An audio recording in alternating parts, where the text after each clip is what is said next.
Shannon. Thank you, Honourable Member for Gar, for setting the scene. Although I have to say, in all honesty, the Honourable Lady and I have two very, very different points of view. But Honourable Lady, I respect the Honourable Lady's right to have that point of view. I hope she will respect my right to have a different point of view, and I wish to put that forward today if I can. Always a pleasure to see the Justice Minister in his place, a Minister who I hold in high regard. We all do, I think, to be fair, and I look forward very much to his comments, and also to those right honourable and honourable members who will make their views known on an issue. I don't think there's been a debate on abortion in my time in this House that I haven't had made the effort to speak on and express the views on behalf of my constituents.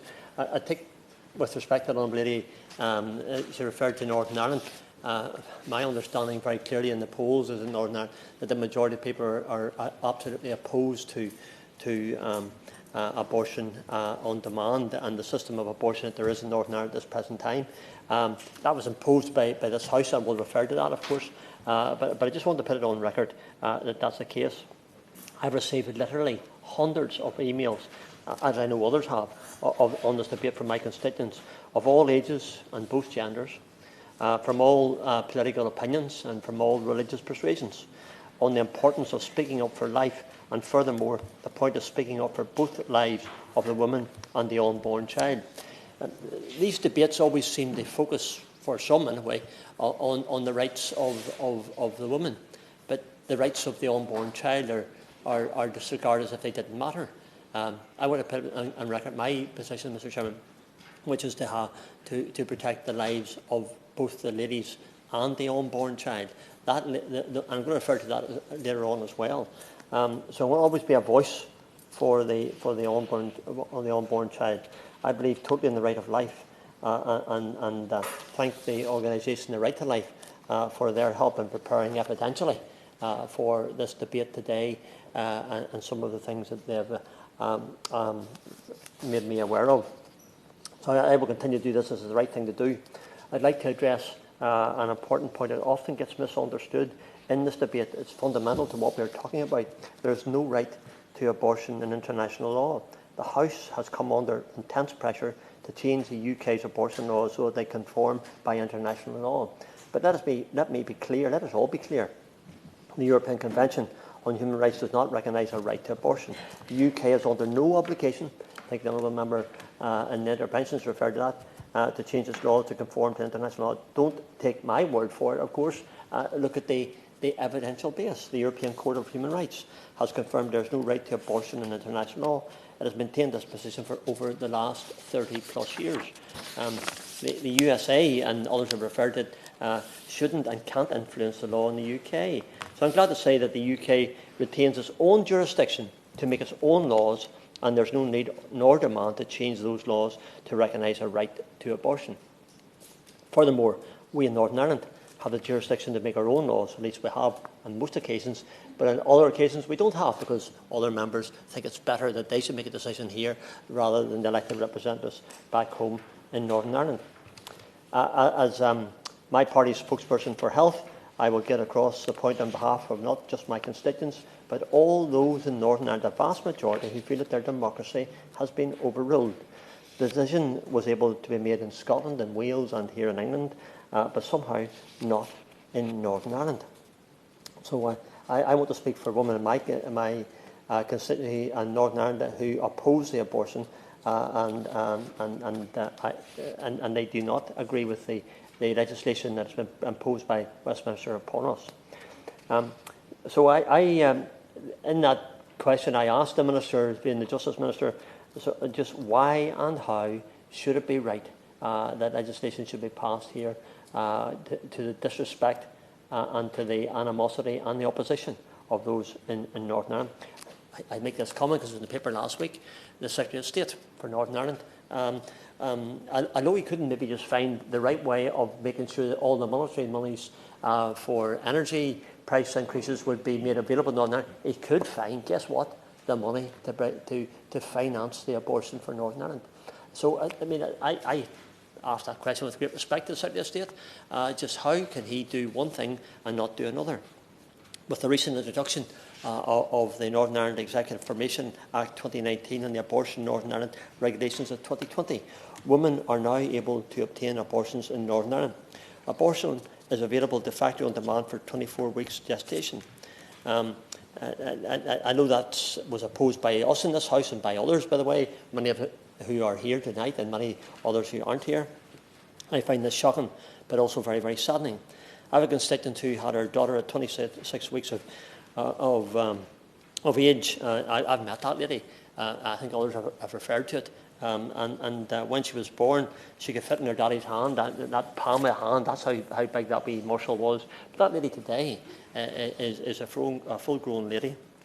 Grown up, has a job, drives and lives happily as anyone else will do. She's alive today because of the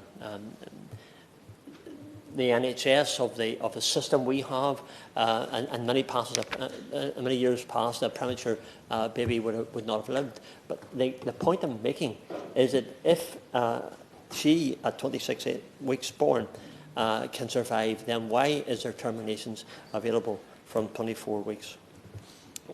To allow on-demand abortions up to 24 weeks just does not give the baby a right to life. 100,000 people in Northern Ireland are alive today because abortion was not available in Northern Ireland. 100,000 people who have made a significant contribution to society, who have been married, who have jobs, who have a positive attitude to life because of that, are alive today. So again, what has happened to us in Northern Ireland, I believe, is something that's totally outrageous. Many on the other side of the debate, particularly those who take a more globalist view, for want of a better description, try to claim a right to abortion in international law. But the European Court of Human Rights has been crystal clear. Its decisions confirm that Article 8 of the European Convention on Human Rights, the right to private and family life, does not confer a right to abortion. And the Court has also ruled that countries can pass laws that ban or restrict abortion, even where the health and well-being of the woman are at risk. Such laws would and could not offend Article 8. There's a claim that the public and medical professionals overwhelmingly support decriminalisation. This is simply not the case. Evidential, it says 91% of women agree that sex-selective abortion should be explicitly banned by the law, and the Royal College of Midwives support for the BPAS, abortion up to birth, campaign saw a backlash from over 1,000 midwives who protested the RCN position and national opposition. The Honourable Gentleman for Bolton West, in his 2 interventions earlier on, referred to this very case of sex-selective abortions, and he shares, and I share the same concern over that as a potential for the future, and how that would impact as well. Very sensitive subject, Sir Graham, with many strong and emotive views. One issue I'd like to put on record is the matter with coerced abortions from their home and the issue of easy access abortion pills. The Honourable Lady for Congleton, the Honourable Lady for Upper Band and others in this House expressed concern directly to the Minister. We met on a number of occasions to activate that point of view.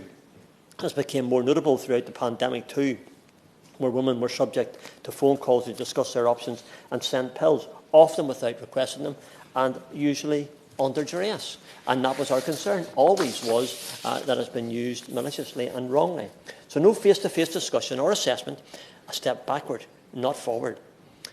To conclude, Sir Graham, it was not and should never have been the position of Westminster to take any decision on abortion for the Northern Ireland Assembly and for my constituents in Strangford, who overwhelmingly oppose this legislation, this change, who didn't want to see the abortion on demand that we have in Northern Ireland, who wanted to clearly stand for the right to life for the unborn child.